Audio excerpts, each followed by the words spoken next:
तोहरा के देखनी त दिलवा धड़कन हो। नैनवा से नैनवा जब मिल हो,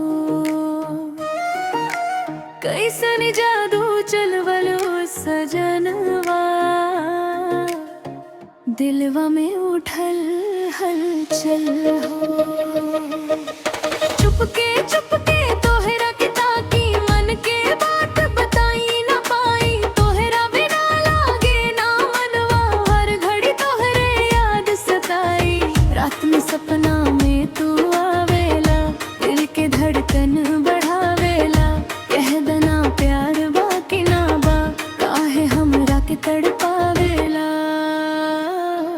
दिलवा में उठल हलचल हो, तोहरा से भइल बा प्यार हो। तू ही बना हमरा हमसफर, तू ही दिल के करार हो। दिलवा में उठल हलचल हो, तोहरा से भइल बा प्यार हो।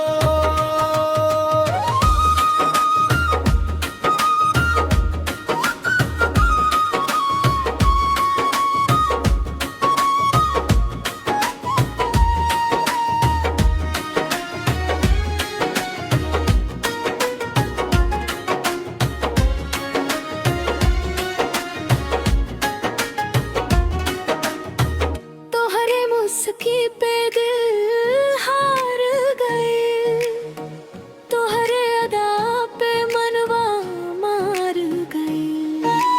सजनी के दिल में बस गईला तू, सपना सब तोहरे नाम कर गईल।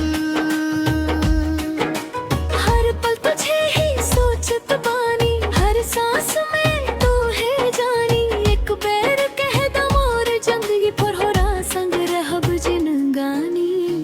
धीरे धीरे नजदीक आ जा, दिल के राज तू समझ जा। साथ रहे के वादा कर दा, जिंदगी भर हमरा संग चल जा। दिलवा में उठल हलचल